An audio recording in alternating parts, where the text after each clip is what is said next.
Hello, everybody. I wanted to welcome you to the December version of the Graves Golf Academy Playing Talk.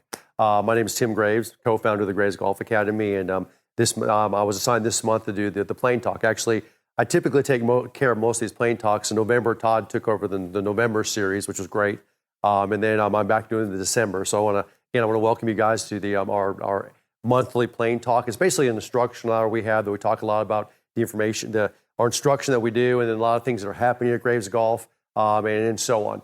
And I hope you guys get a lot out of these Playing Talks that we give you guys.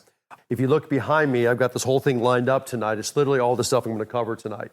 So it's a lot of information. So I'm going to crank through this tonight. There's a lot of stuff I do want to go over. I've set this out to be kind of a reminder for me tonight. I'm going to go through all this tonight. And then I'm going to, if we have time, we'll take some Q&A. So I'm looking at my staff over here. Yep, they're shaking their head. Yep, we can do that. Okay. So we'll do that like normal. And again, I want to say happy holidays to you guys. Happy Thanksgiving, early Merry Christmas.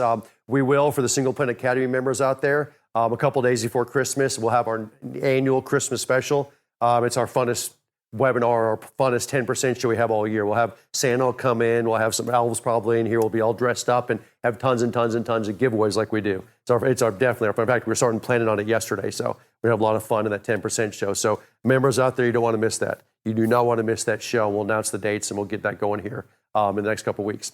All right. So let's get into tonight's topic. Advantage me, advantage you. Basically, what it comes down to is, guys, winter hits. In fact, in Oklahoma City today, which I'm actually happen to be at home for like 2 days out of the last 3 weeks, it was 65 degrees out today. It was amazing. I got to go out, hit a few balls to the range. I got to go putt and chip a little bit. It was actually great. And then this Saturday is supposed to drop down to like 35 and not get like above freezing for like next week and a half. So it's like supposed to be like 35 to 40 or less for like the next week and a half. So it's supposed to like just hit rock bottom. And if it hits rock bottom here, it means most of the country's hitting rock bottom. So except the coast and south. All right. So, but basically what I want to present tonight is what you can do over these winter months, the colder months, the less sunlight day months, the limited golf months that actually can give you an advantage for this next golf season or for the season coming up. And even if you're playing in the South or even you're playing, where you actually, I get guys all the time, I can play year round. Great. This is stuff you can do basically inside that will give you an advantage to your golf game going forward. And honestly, everything I brought up here is stuff that I do. That's why I said advantage me, advantage you. I'm just going to show you the stuff that I do in the winter, the stuff I'm currently doing this winter. Even if you did, I'm going to present about 7 to 8 different things tonight. Even if you did just one of them, you'll be ahead of the next guy. Okay? So that's why I bring this up. If you do them all, you're going to be way ahead of the next guy. Okay? So this is stuff that you, and I suggest everybody, can do over the few months over the winter to actually significantly improve your game coming out in the spring. So you'll be ahead of the game in the spring. And just think about it this way. Think about 10 golfers sitting there over the winter and 9 of them not knowing what to do except sit inside on the couch or maybe go putt down a mat somewhere or whatever they're doing. And then you've got a very specific way to work through the winter. How much is advantage that for you? Because remember, we're trying to keep in that 10% group. That's the group of people that are improving. Only 10% of golfers actually improve. We want you to improve 12 months a year, 24/7, 365. Every second you grab something in your hand, every time you're working on something, it doesn't matter if there's a sheet of ice outside, you can sit inside and improve. That's the whole key here, okay? So let's go through it. Let's start rocking through this. Here's the first thing. And I'm going to kind of go through this here tonight. Here's number 1. And I have golf balls here.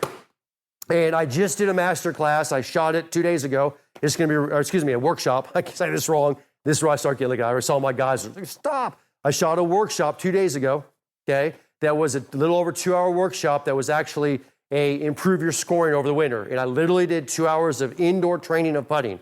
I did all kinds of drills. I did the brick drill, the Band-Aid drill, the comb drill. I did a list of all these drills and did all the fundamentals.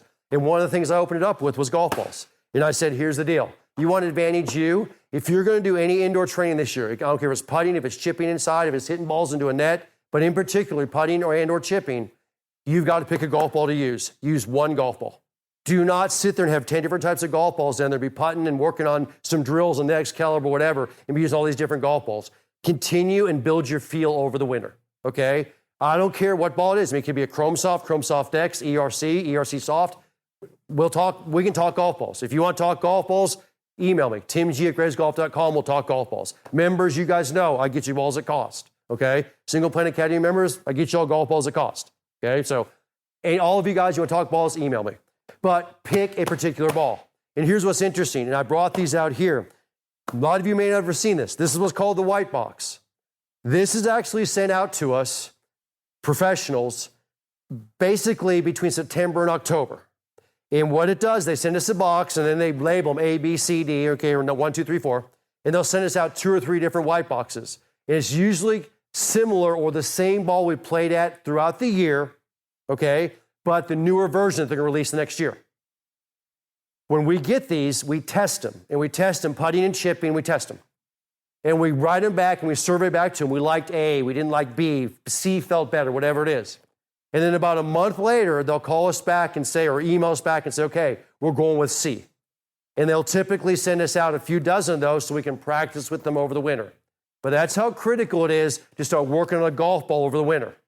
Because it's a time to work on a golf ball, pick a golf ball, find a golf ball, or if you've already got one that you use, stay with that golf ball and use it only throughout the winter when you're training, because you're going to develop tons and tons of touch. Now, you guys know, I strongly suggest to go with something that's got the triple track on it, okay? Because you guys, you want to talk about burning some subconscious movement into conscious thought and vice versa throughout the winter. You start working with a triple trap putter on top of a triple trap ball on top of our Excalibur. I'll cover this here in a second. It'll be amazing how your alignment will change just over the winter into the spring.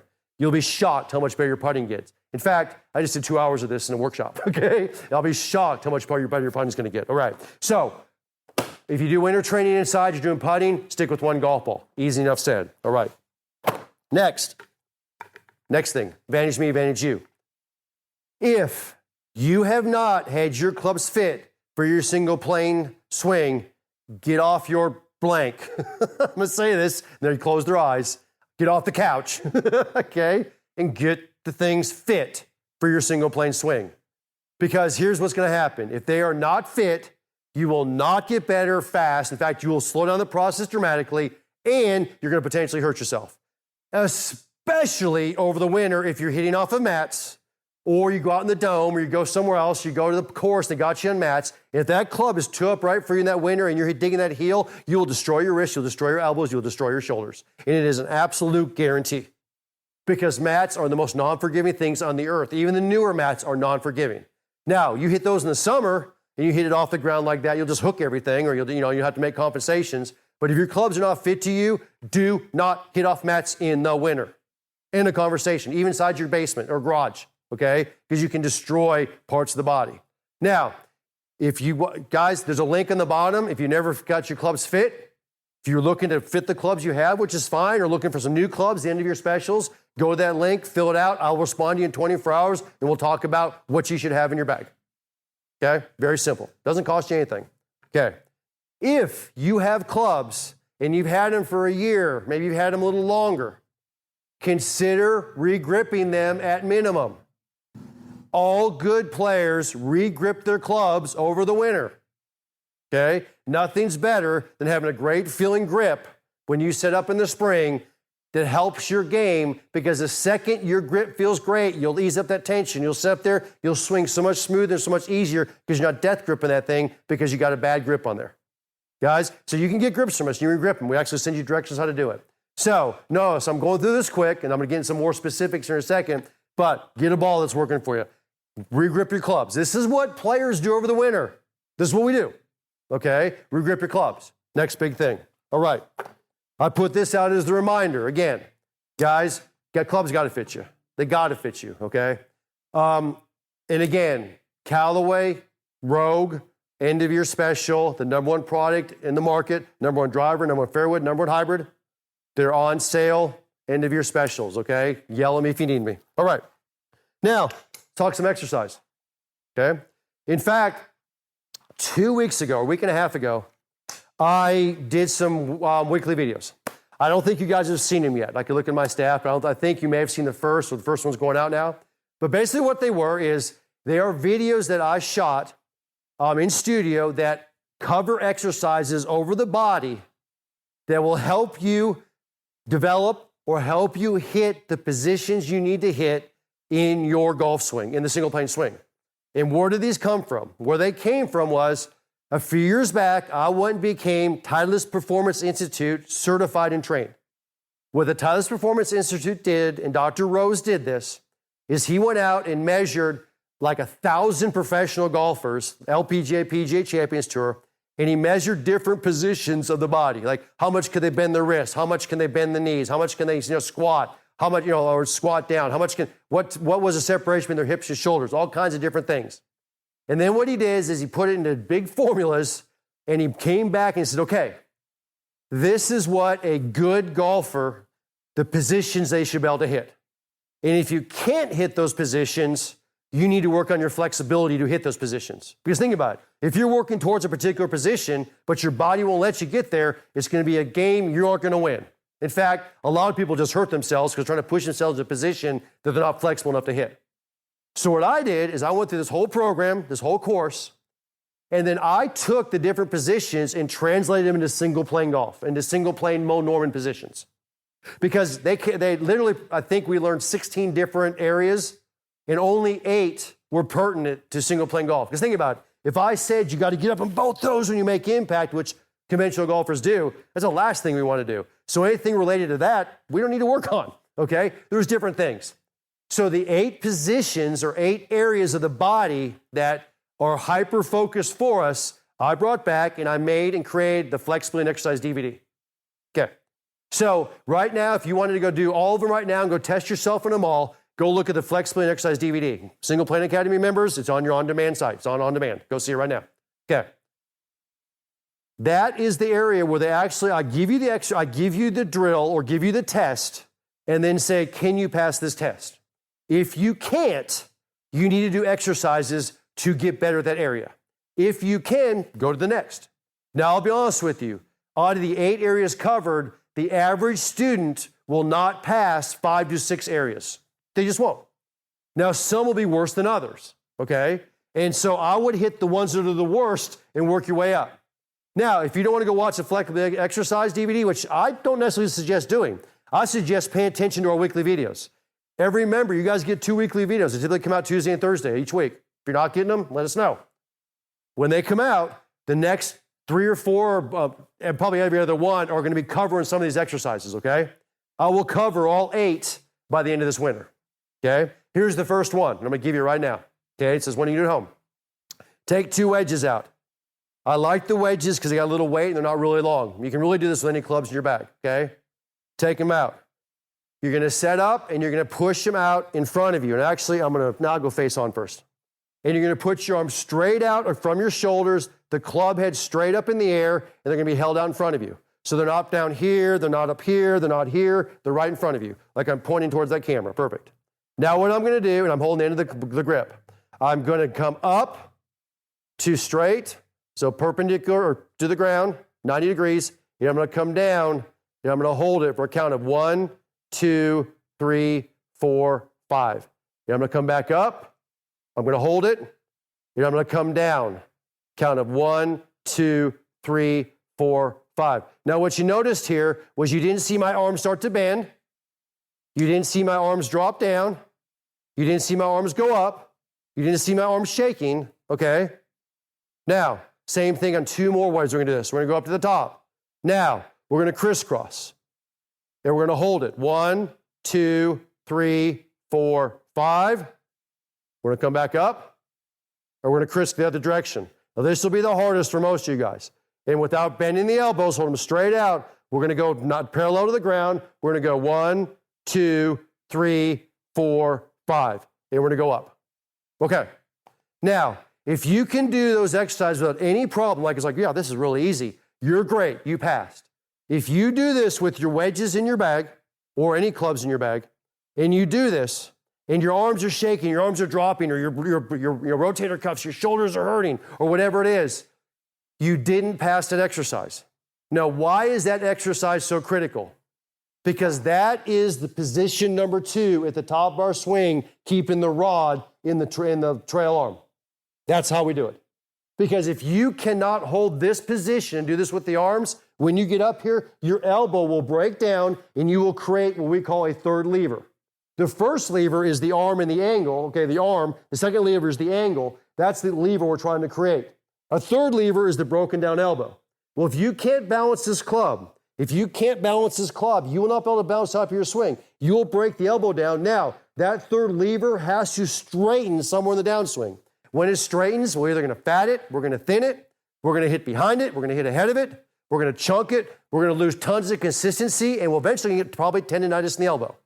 Okay, so what I just told you there is critical. If you can't balance those clubs, we've got some issues. We need to work on that strength. And what's the exercise for it? Here's the exercise. If you can't do it on the end of the clubs, choke up on the clubs. Choke up to where you can do it. So let's say it's the end of the grips. Now you're going to realize, okay, I'm balancing a lot less weight above my hands. Go down, go up, go across, go down. Remember, a whole different count of 3. Go this way, 1,000, 2, 1,000, 3, 1,000, go back up. I would do it 5 times each direction, okay? And that's your exercise. Now, do that till that's easy for you. Now, choke down a little bit less and do it again. Tomorrow, the next day, Then choke down a little less, next day. What you're trying to do here is you're trying to build shoulder, upper body, for even a little bit of forearm, flexibility and strength to be able to hold the position 2 at the top of the swing. That's what it comes down to, okay? It's the same thing. You need to say, okay, why don't you just do the lead arm? Well, guys, in the trail arm, we actually get a folded arm in the back, and we balance the club in that position. And then we go through, the arm isn't straight yet, and we straighten out through impact. Let me give you a secret. If you can't balance this club with the trail arm on the top of the swing, I guarantee you, and it's been shown, you will cast it out in the downswing because you can't control it. The weight of the club is unable for you to control. So think about that. You have a club in your hand that's too heavy that you can't control, and you're going to cast it out in the downswing. Massive drill. So there, guys. Now, again, this is advantage me or advantage you. Say right now you can't do it quite. And I'll be honest with you, 90% of you are probably going to have a hard time doing this. If you work on this just a little bit over the winter, just every once a week, maybe twice a week, takes 5 minutes. Sit in front of the TV watching a football game, whatever, doing this. It's massive. Even if you gained 1% more strength and flexibility, you're ahead of the game. That's the point. And I'll be honest with you, I talked to a lot of students. As we get older, we obviously lose strength and flexibility. How about we do this just trying to maintain what we have? Okay, it's a thought too. So, but be watching. Single Point Academy members, be watching because I'm going to have a series, about 8 of those videos coming out on all different exercises. That was one of them. I've got 3 more that will be coming out that have to do with the glutes. One has to do with the wrist flexibility. There's a lot, and then we're going to go right down the line, okay? So be looking for that. All right, here's the next one. And this right here, I'm just going to throw it out to you guys, okay? If you want to right now do the ultimate of lowering your scores for the spring, the ultimate, work on this over the winter. Work on the Excalibur. I just did, again, almost a 2-hour workshop, and about half of it covered extra joules that went with this Excalibur. In this Excalibur, there's 13 or 17 areas built in. You guys can look at the training online. I'm not going to go over that now. But 17 areas that covered about acceleration, about square putter face, about, okay, this needs to be worked out over the winter, but this is what I want you all to do, okay? And we talked about this in the AAI school, and we just had a blast talking about it. The only way to make it purely effective and take it to the next level over the winter is gamify it a little bit. So take this Excalibur and say, okay, is my putter face square? And putt down the Excalibur and hold the angle. And is it still square when you're done? And guys, there's triple track lines on this Excalibur. If you have triple track lines in your putter, your conscious and eventually your subconscious will just burn that into your brain. So when you go out in the green, you'll be putting that in the green. You'll be going right down the line every single time. And then you match it up with the triple track golf ball on the top. So think about it. You practice once a week with a triple track ball on top of a triple track trainer with a triple track putter. Are you kidding me? This is how you build your scoring. Don't expect this thing to come out in the spring. Oh, I'm going to go build it right now. Build it over the winter and the months when there's ice in the ground. Okay. So train with the Excalibur. And I would strongly suggest triple track putter and strongly suggest triple track golf ball to train with. And guys, email me, timg@gravesgolf.com. We'll talk about it. Guys, if you don't, everybody else is. Okay? I get 5 or 10 putter questions a day, okay, about recommended putters and so on. Okay. Now, When you use this Excalibur, train on it like a practice beat session, working on fundamentals, working on new habits, working on new technique. Look at our training online, you'll see it. Watch the workshop I just created. Members, you get it for free. Watch the workshop. It's go talk in depth. Then take it in your room after you've done, or take it inside after you've done a little bit of training. Take the throw hole out, throw it out in front of it, okay, and see how many you can make in a row. And this is your challenge. So I want to throw a hole 1 foot past the end of the Excalibur. You can put the balls down. I would line up the triple track. I'd put the triple track on top of it. I'd square up to those lines, have my triple track putter, and putt down it. See how many you can make in a row. And I love it because now we're gamifying it. And I'll bring up a perfect example of this. Bill Miller just emailed me. I love Bill. Captain Bill down in Tampa, Florida. And Captain Bill came to our AAI school, him and his wife, Deb. Loved the two. And Bill came me back and he goes, this yesterday, he emailed me and he said, I was using Excalibur at home, and he goes, I made 9 out of 10. He goes, I was trying to make 10 out of 10. He goes, it was shocking how nervous I was over that 10th putt trying to make it to get 10 in a row. And he missed it. Okay, but he said, think about it. So you're inside in your family room or wherever, putting down this, and all of a sudden you're trying to make 5 in a row, 6 in a row, or you've never made 7 in a row, and you get over that 7th one, and all of a sudden the nerves hit. That's what practice over the winter is. Because let me give you a secret. No matter what, you go play some golf, I don't care if you're going to bogey a hole that you've never double bogeyed before in your life, but you're going to bogey it for the first time. You get nervous out there. We all do. And that's part of what we covered in our AM masterclass at the school. In fact, we covered a lot in school. Well, the only way to get over those nerves is to actually simulate that earlier so it's not as critical and you're not as nervous when it actually happens in real life, or maybe what we call on the golf course, okay? What a great way to do it. So gamify this. And I know a lot of you guys are doing this, so hopefully I'm preaching to the choir, but let's get back to gamifying even more. Write it down. I put in my office at home, I actually have a whiteboard in my office that I have on top, and I have EX, which stands for Excalibur. And right near it I have dash. And right next to that I have 12. And that 12 means the most ever made in a row is 12 in a row. Now, you're only going to get 6 in there. You pull them out and you do it again. And then, so I actually made six, and my third time around, I missed the first one. Okay, do that. Maybe it's 2 for you. Maybe it's 3 for you. Gamify it. Those working on that nerves over the winter is massive. Okay? That helps you come out in the spring. Because let me give you a secret right now. 99% of golfers are not doing much of anything over the winter. And the second the spring hits, they get in the golf course, they're nervous wrecks. Because it's like, I haven't been out here in months, or I'm not used to this. And even their subconscious is a nervous wreck because they're not used to being on that course again, okay? This helps that a ton. So gamify a lot of stuff. And guys, you look at our membership site, you look at the on-demand, we've got all kinds of gamifications in there. We've got all kinds of stuff. And we gamify stuff to help you get through the nerves. And here's the issue. And please don't think it this way as, you're talking a whole different thing. I mean, playing in tournaments and playing against other pros. And no, guys, some of the most nervous people in the world is you get in a group and all of a sudden they pair you with 4 other golfers or 3 other golfers on a Saturday, and you step on that first tee and you realize, okay, I think these 3 guys might be better than me, or these 3 gals might be better than me. All of a sudden you're just a nervous wreck, okay? Guys, you'll be more nervous during that than if I teed up in a PGA event. Trust me. I'm nervous, but it's probably more nerve-wracking doing that.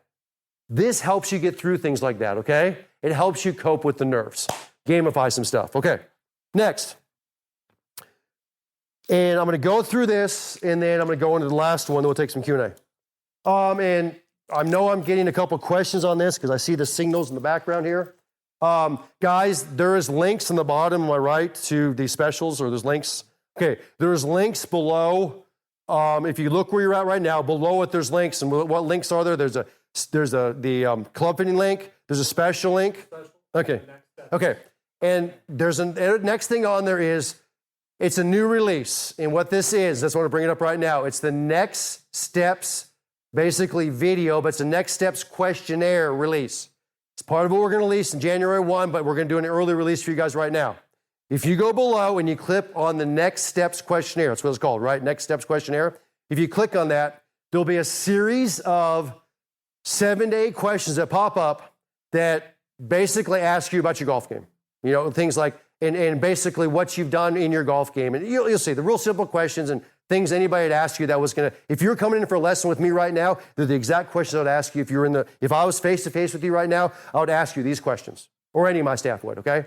If you fill those out and hit submit, it will come into us, and within the next day or two, you're gonna get a responder back from us. You're gonna get an email back from us that basically tells you what step you are on right now on your path to good single plane or great single plane golf, and what step you need to take next, okay?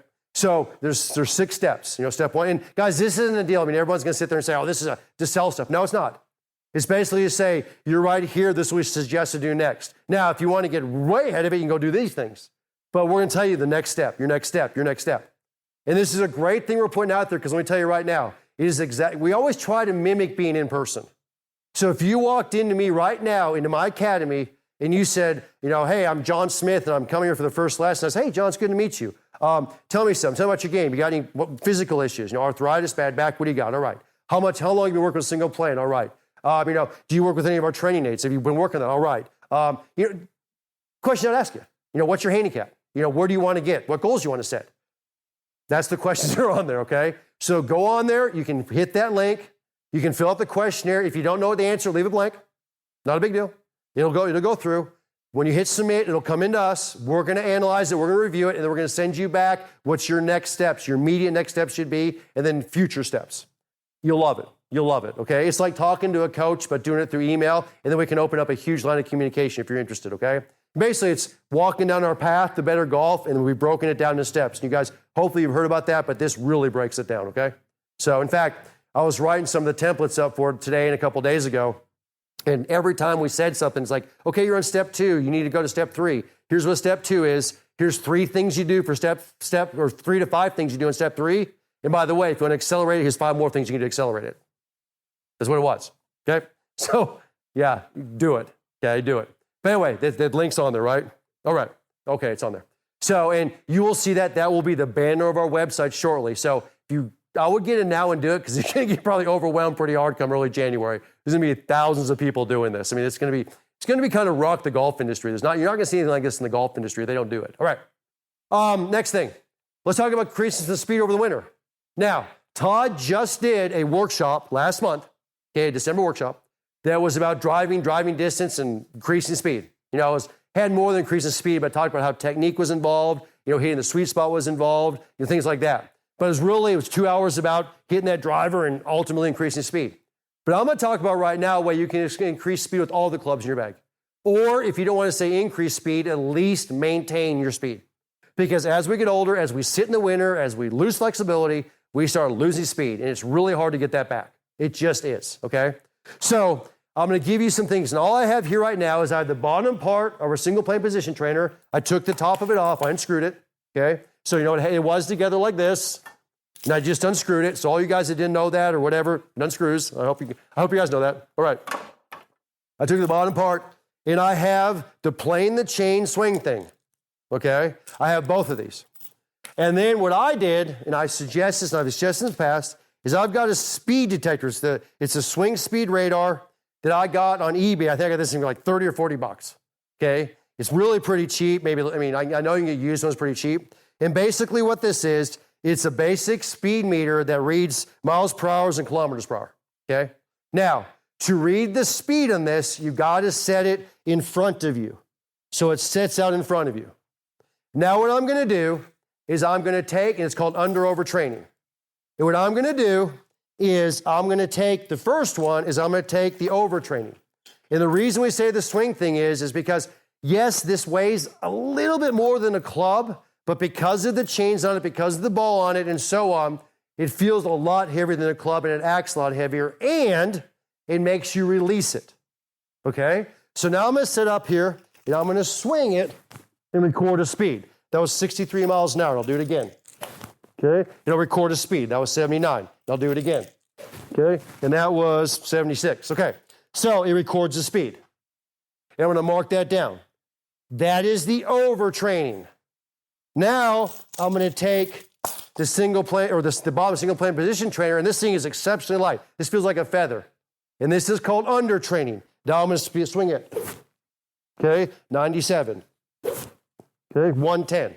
Okay, so 110. Now, I will work on this. So here's my goal. And guys, I do this inside. My office is a little big enough to do this. You guys can do this in the garage inside. On my whiteboard, I have the same thing. I have records on those. The under will always be obviously 30, maybe 40 miles an hour slower. The over is going to be fast. What this does for you is it builds speed by showing the body how fast you can swing it, then building the different areas of the speed in your body.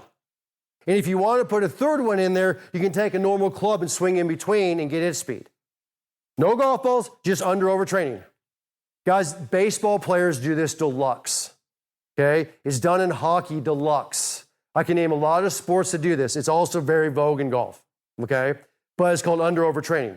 So if you want to work on your speed, strongly suggest this as we go. Now, some of you guys at home might still have the hand speed trainers. If you do, awesome. Slap those hand speed trainers on with the overtraining. I wouldn't do it the under, do it the overtraining.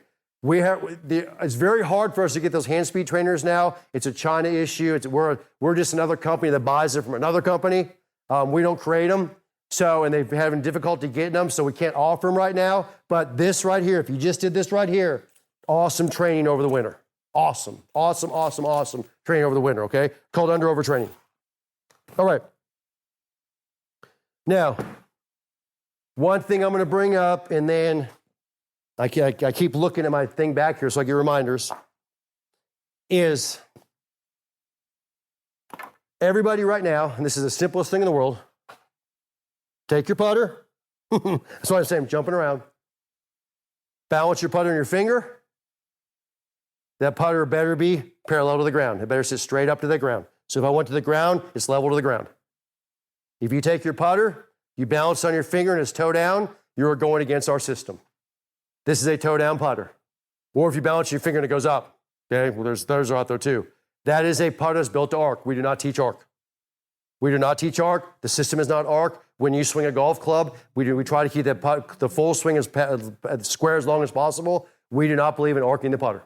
That is not what we train. So I bring this up for a reason, because another thing you check over the winter. If you do not have a face balanced putter, talk to me. Okay? Talk to me. Okay? That's a big deal.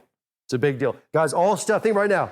You sit there and say, man, I love my putter, but it's toe down. And you're working on keeping that thing consistent, square down the line. What a great time to change putters. And you can work in the winter for the next month or two, get the looks of it. And you love the looks of it. I love the feel of it. You're working on the next caliber. I mean, that's what we're going to do. You're not in the green trying to make putts against your buddy for a nickel or a dime or whatever, shoot your best score, shoot your age. You're not doing that with a putter that's foreign to you. You've worked on it for a couple months. You go out there, now it's great. It's perfect for you. All right. Next thing. And then we got time for a few questions. All right.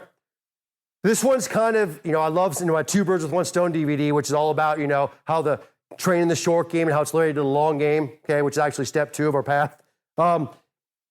This right here is like 3 or 4 birds with one stone, okay? And I'm going to show you this training you can do inside. And I love this training right here. This is a really cool one because it covers so many areas. What I'm going to suggest is obviously you get a leverage bag, okay? And then I want you guys to take this leverage bag and put it up against a wall, okay? Up against a wall. Now, I'm going to take my bag here and I'm going to lay this down for some weight on the back end of this. Okay. So basically, I won't be able to push that bag, or I'll have a hard time pushing it. Okay. So I have this bag right now, and I can sit here, and it's not going to move. It can be up against the wall or up against something that doesn't move. Now what you're going to do, and I strongly suggest this, is you get a training grip club. It can be the full swing training grip club, the Feeling of Greatness, or it can be the short game impact trainer. Either one's good, but it has the molded grip on there. And it's a very specific reason why, and I'll show you here why it has a molded grip. So I have a leverage bag, and I have our grip, our perfect Feeling of Greatness grip. Now what I'm going to do is I'm going to get the width of stance. That's correct. This is 6 iron, so it's the correct width of stance. Now I'm going to set up with the bag at impact position. And what I'm going to do right now is all I'm going to do is I'm going to try to push this bag as hard as I can. And I want to push it literally as hard as I can. I'm trying to push it through that wall or push it through my bag. Okay? And here's what this drill does for you. That's all you're going to do. You're going to sit here and you're going to push. And you actually, the shaft will bow, it should, but this is what this drill is going to do for you. Here's what it does, number 1. It's going to create separation, because as you push hard, your hips are going to get ahead of your shoulders. This bag's not going to allow your shoulders to go past square, go past impact. I mean, I can try this all day. Nope, I'm going to sit there and you're on the grip. It's going to hold that. That's number one. That's number one drill. You're going to sit there and the hips will turn and you're going to start creating separation. Do a little flexibility work. There's number one bird, number one stone. You're going to work on keeping your feet down because a lot of you instinctively, you start pushing, you're going to straighten that lead knee and that foot's going to come up. You're going to go, boom. Okay, we're going to keep both feet down as we do this. We're going to keep both feet on the ground. And we're going to keep this lead knee flexed towards that lead toe. So we're going to push this bag as hard as we can in that flee. In fact, the harder you push it, the more I want you to flex that knee. The harder you push this bag, the more flex I want in the knee. So watch. Push and flex and flex and flex. Guys, follow me in that? Okay. Bird number two, or stone number two. Here's the next one. This is huge. Because if I took a club with just a normal grip on it, okay, and I push as hard as I can, I promise you the first thing you'll feel is your hands slide underneath the club. They will slide to the right, they will rotate to the right on the club, and you're going to get in a bad position. You'll create a very strong grip, okay? Well, what this does, when you do it with a training grip, is that because it's molded, because it has the spots on the grip, it holds you in that position. And when it holds you in that position, you immediately feel the correct pressure points. And I'll tell you right now, I feel pressure right on the inside of that forefinger. It's immediately what I feel. In fact, I could take off my whole hand in that same pressure points right there. I feel pressure there, and I feel pressure right here on the inside of this hand and the pad of this hand underneath basically underneath the pinky and the finger next to it. So guess what? I'm now feeling exact pressure points of what it feels like at impact. In fact, I strongly suggest you do this, close your eyes, and just feel the pressure in the hand. Now, you want to describe pressure? I feel pressure on the forefinger. It's a pinch between the forefinger and the thumb. I feel it on the inside of the forefinger. I feel it on basically inside the heel pad and the lead hand. You know where else I feel pressure? Right on the inside of this foot. Perfect pressure. I feel it driving off the ball of that foot and the inside of that foot. Guys, I've just named the fifth stone, the sixth stone, the seventh stone on this one.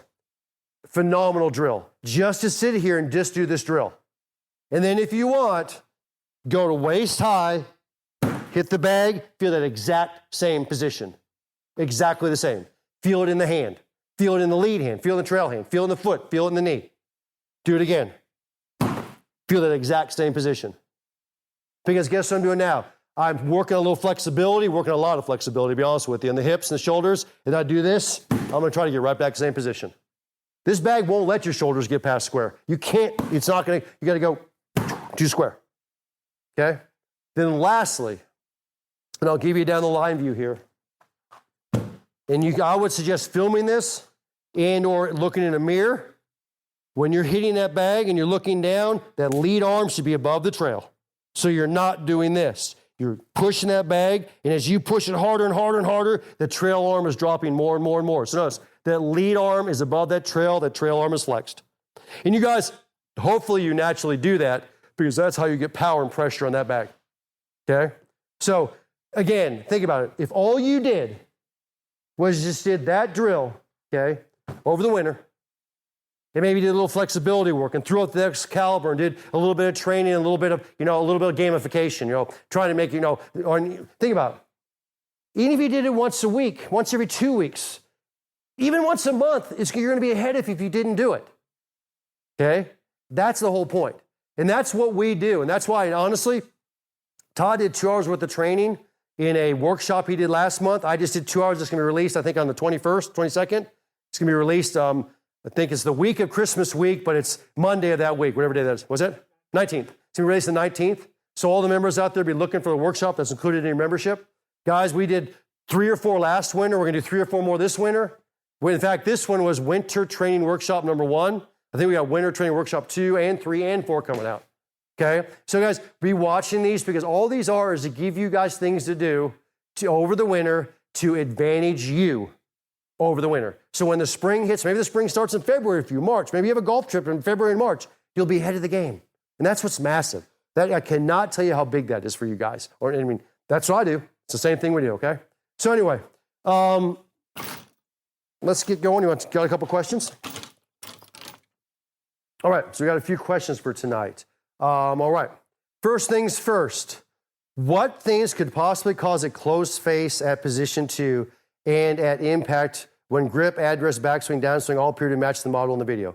Well, I mean, first of all, say appear to match the model, Matt. I'd want to see it, because here's the deal. Matt, you throw in a video, you let one of my coaches see it, and you got a closed club face in a second. We know what it is, okay? But typically a closed club face at the top of the swing is either a strong grip at setup. I mean, you say it when the grip matches the model, but typically it's a strong grip, number one. Number two is when you go to the top of the swing, we'll cup the wrist. As you cup the wrist, you'll tend to see what looks like a closed club face. Those are the two biggest things that when you see a closed club face. Now, if you don't send in videos or you refuse to send in a video or whatever it is, I would get a grip training club, okay?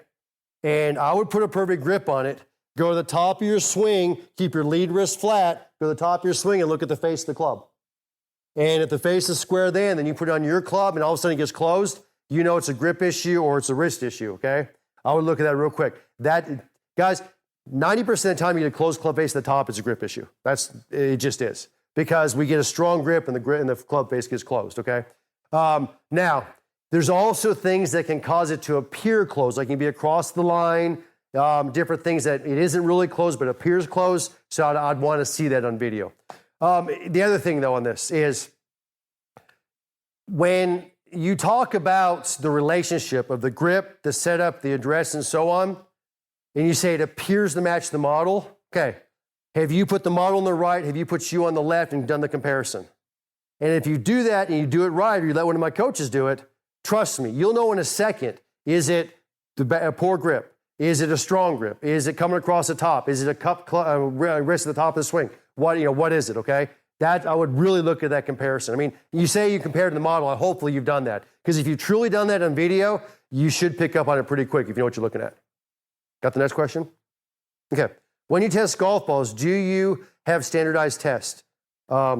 Driving, variety of swing speeds and launch angles, putting, uphill, downhill, speed, die. So I guess what you're saying is if I want to test golf balls. Bob, so basically when I get that white box, what do?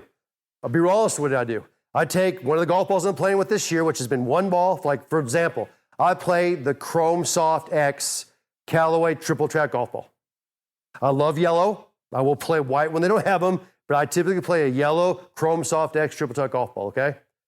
And when they release a new one, I will take, like I got ball A, ball B, ball C, ball D. I'll take mine, I'll putt mine, and I'll putt those four. And I'll say, okay, which one felt the most similar? And I'll go get them, I'll bring them back. I'm going to putt two of these, and I'll putt the other ones. I'll say, what felt the best? And I try to get what feels the closest to this golf ball. That's how I test them. Now, if you're truly going out and you're saying, I'm just trying to find a golf ball that fits me, number one, email me. I'll help you bring the category way down. Because I'll tell you right now, I'll talk about what type of greens you play. I'll talk about, I'll look at your swing speed, different things like that. And we'll say, okay, this is the ball. I'll give you a good category. Okay. But if you're truly going out there to say, okay, I don't know if I should be playing the ERC Soft, the Chrome Soft X, the 10 different, the Super Soft, take them out and putt with them first. Putt with them. And just say what feels the best. Then go chip with them. When you go chip with them, see how well they grab on the spin.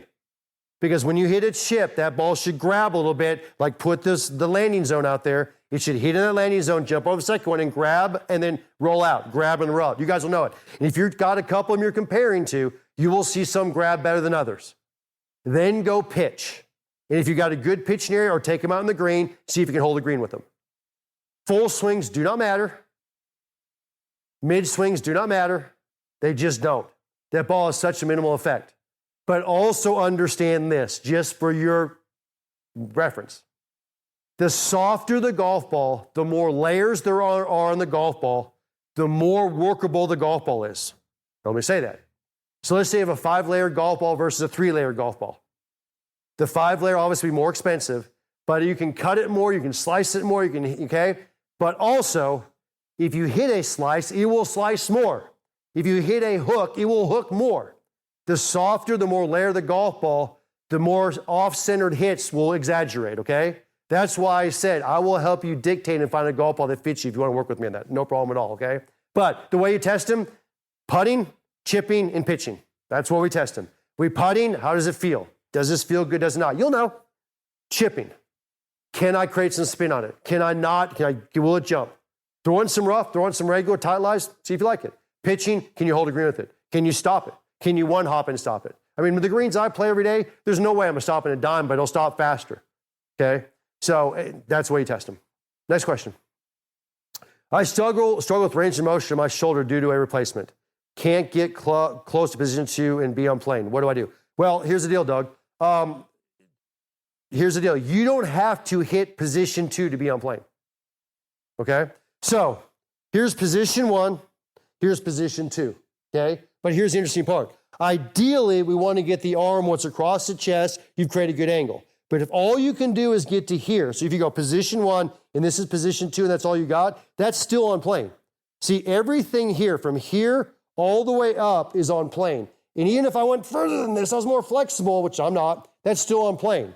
So position 1 is on plane. So guys, this is all on plane going back. That's all on plane, okay? Now, if all I got in flexibility is to here, that's all I got, okay, that's all you got, okay? That's still on plane though. This is not on plane. That's not on plane. This isn't on plane, okay? So we're still trying to get from position 1 and get the club cocked and the hands cocked and hinged properly and try to get as close to position 2, what we call position 2, as possible. But if you just get short of it, you're fine. That's still on plane. Guys, it's a continual plane. If you can only get a certain distance back because of limited flexibility, you can still be on plane, okay? Now, if you shorten the backswing that short, yes, you possibly can typically lose a little bit distance. Shouldn't lose accuracy if you're on plane, okay? I would still do the best of your ability, try to work on just a little flexibility. Yes, I know. A lot of guys, including myself, have bad rotator cuffs. A lot of guys have had shoulder surgery, hip surgery, a lot of stuff, a lot of back surgery. In fact, a majority of our students, not a minority, have got those type of issues, okay? They just do. So I know there's limitations.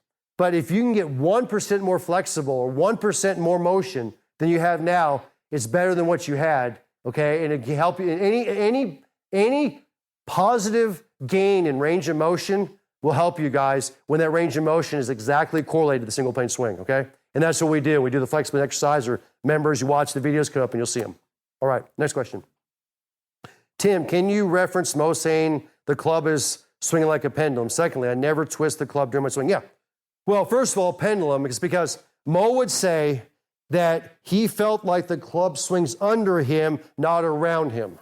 So meaning he kept the tilt throughout the swing and he felt like the club was under him, not around him. Because if you think about it right now, if I stood up in the swing, what's the club? It just went out in front of me, which you see most traditional or conventional golfers do. So that club is basically in front of you, that's around you. Mo, by keeping his spine tilt, okay, keeping his angle, he would swing the club under him, and he felt like, he said then, it feels more like a pendulum. The arms are under me, around. Now, okay, now truly they weren't under his shoulders, but because of keeping that spine angle consistent and constant through the swing, he felt like the club swung under him.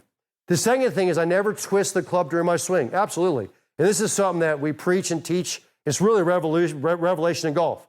Twisting and turning a club is twist the club or turn the club. It's like when you manipulate the head through the swing. You manipulate, which is twisting and turning of the forearms, the wrists, and so on. Okay? And a lot of traditional golfers, conventional golfers, you'll typically see them do this, and they'll twist the club to get it up to the proper position at the top. Here's what we do. From position 0 to position 1, all I'm doing is turning my shoulders and hips and folding or starting to relax my trail arm. Notice, the club just follows. There's no twisting and turning. Now, from position 1 to position 2, I continue the turn and I cock and hinge the hands or the wrist. What you never saw was twisting or turning. No twist or turn. There's no. So I want position 1, continue the turn to hinge the wrist to position 2. No twist or turning yet. Now, I take those same angles down. So notice, I'm not changing the angle at all. I take the same angles down. My elbow is going across my lead trail hip. I'm turning my hips. Obviously, they're starting the swing with my lead knee. My shoulders are following. The club's following the shoulders. No twisting or turning yet. Now, I unhinge the trail wrist. That unhinging the trail wrist goes to impact. No twisting or turning. No, it's like club head just unhinged. No twisting and turning. Now, this club, now my trail arm extends. No twisting or turning, that's just extended trail arm. Now shoulders go through impact and release to the top. No twisting or turning. I never had to physically twist or turn the club. Because the club was on a single plane, I let the turning of the body and the cocking and hinging and unhinging of the wrist and the straightening of the arms at different positions control the club head, control the club. So that's why Mo said there's no twisting or turning of the club. And that's why Mo was so consistent. Because think about it. Guys, and if you want the layman's terms, twisting and turning is the little muscles. Folding and unfolding is the big muscles. Cocking and hinging is the big muscles. So Mo just used the big muscles, basically. I mean, I know that's really layman's terms, and Todd's probably wanting to throw some at the TV watches at home right now, okay? But that's truly what it is, okay? So think about that. That's why there's no twist or turn. Now, yes, the club goes, and you look back, and the club's flat to the wrist. You go to impact, it's square to impact. You go through, the toe goes up. So yeah, the club head definitely moves, but it's following the wrist, it's following what the arms and the elbows are doing. All right. David, opinion on large, oversized grips. Okay, number one, the grip size needs to match your hand size. Okay, so our grips, even if you've got a small hand, are typically going to be bigger than conventional grips. So if you went and bought a conventional grip off a shelf, our grips are going to be bigger. We lift the club up onto a single plane, which lifts the club up in your hands, which we need a bigger grip to fill that hand up so it doesn't slip in your hand. That's number one. Number two, there is different grip sizes for different hand sizes. So as your hands get bigger, your grip's gonna get bigger. Okay. Now, if you have things like arthritis, if you've had broken fingers that have never healed properly, if you've got, I've seen guys with, football players that, man, their fingers are just mangled. I feel sorry for them. And they just beat their hands up so bad playing football, and wrestlers. If you got stuff like that, I'm gonna put a bigger grip in your hand to help you with that arthritis, to help you with those bad fingers, okay? So we'll even add a little bit onto the grips. We'll talk individually. But these big jumbo grips, these big massive grips you see out there, we're against those. And the reason is because they tend to do two things. They tend to put your hands in a bad position on the club when you're trying to grip it, number one. And number two, we have shown over time it will kill leverage in the swing. It will end up creating loss of distance if your grip gets too big for your hand size. Now, guys, you can go up a little bit, and I'm going to talk to you about that. Sometimes we can get pretty good size for hands. Trust me, it's not just a little bigger, it's a lot. But when you get these massive jumbo grips on there, these huge ones, and guys go, man, that feels so good. It feels like a baseball grip. And then we watch you swing, and all of a sudden your hands are rotated to the sides like this. They're literally rotated to the sides, and you go up and you create no leverage. And you create no leverage, you got no speed, or you've lost your leverage. Because here's what happens. Most of our students, I don't know if I have a bigger grip here. Anyway, most of our students are dealing with trying to create leverage, they're trying to create great angles, they're trying to create those positions to maximize the speed they have with limited or lack of flexibility or losing flexibility with age. It's most of our students. Well, if all of a sudden I put this massive grip in your hand and I go to the top of your swing and I've lost leverage because that grip's so big, now all of a sudden we're even got less speed, okay? And then if the hands get in a poor position on the grip, we have a hard time even squaring the club face. So you got to be careful to get grips that are too big, okay? Just got to be careful. And guys, I can work with you individually on that. And you can go experiment. Here's what you can do. Experiment with it. Get a big old grip on there. Get one that we recommend. Compare them. Put a swing speed meter out there. If you got the exact same speed, you're squaring the face, you're going to impact, great, awesome. Now, compare it 2 weeks from now. Compare it a month from now. Compare it 2 months from now. Compare it 6 months from now. Because what ends up happening is we start getting sloppy when the grips get too big. We start putting our hands in bad positions. We start losing leverage gradually over time. And I see it all the time, okay? All the time. All right, next question.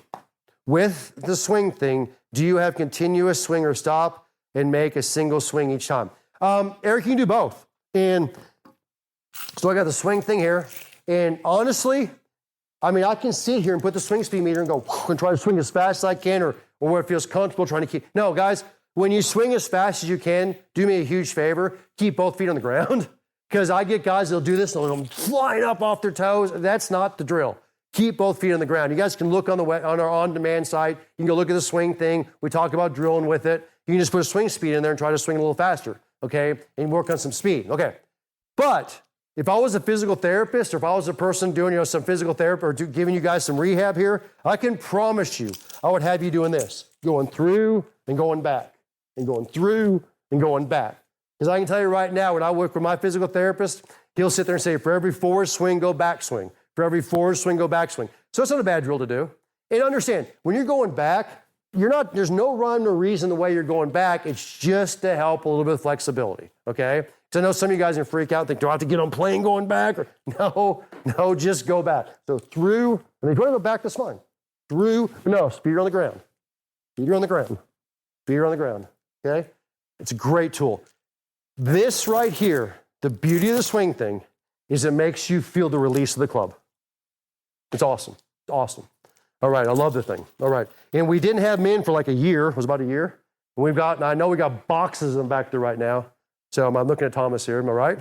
Yeah. So I was like, yeah, that was a nightmare for him. We got boxes of them back there. So we can get you some swing things if you want some, okay? Great Christmas present. All right.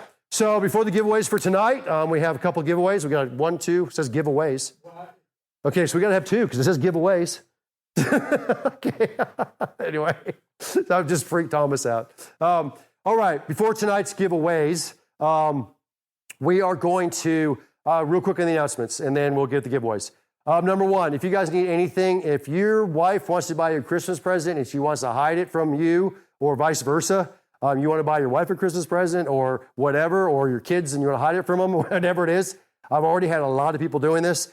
Just text me or email me, at timg@gravesgolf.com, and I will get you the right person and we can bill it to a private whatever, we can send it to a private address, we can work through it. No big deal at all. Whether it's clubs, whether it's equipment, whether it's training aids, whether it's gift certificates for schools, whatever you want. I think we had 3 or 4 gift certificates for schools today. That's why they started really going hot today, because great Christmas presents, okay? But if you want Christmas presents and you want to get them in there, or tell your wife, hey, email Tim at timg@gravesgolf.com and tell him you want this. I'll work with her and we'll get it set up perfect for you. Okay, not a big deal. Okay. The other thing, the announcement again, and I'm going to just stress it on this again tonight, is that $495 Single Plan Academy membership. It's the all-inclusive membership. You get school credits, you get access to on-demand, you get all the past workshops, you get all the previous workshops, you get all the webinars, you get every instructional DVD we had. You can send in videos to all our coaches. It's unlimited videos you can send in. We walk you through that really easy. If you want that, this is the last time you're ever going to see it. This time, right now and this weekend, is at $495, and if you pay $495, you get the year membership. You get 1 training aid of your choice, and you immediately get $240 worth of credit. So any members out there, if you want to pay, you want to get a little extra credit, like earn airline miles, you can pay up for additional years too, like we've done before. Okay. If you're interested in that, there's a link below. You can email me.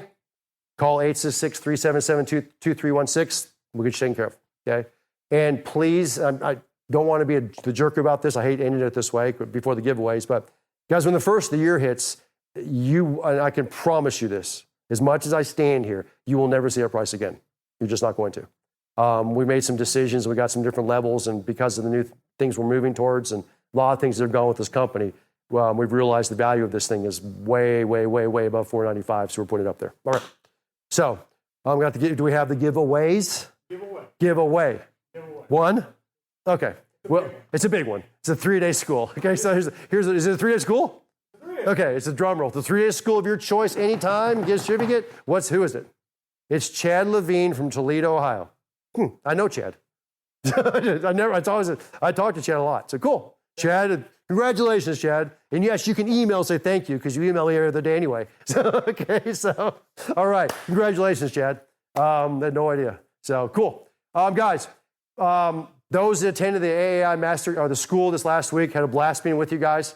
Anybody else that wants to come to school here in the spring, let's get enrolled quick. I want to see you guys and love to see you guys in person. We have a blast out there. Again, if you want any information, you need anything, email me or get a hold of one of my guys, or get a hold of Tanya at 866-377-2316.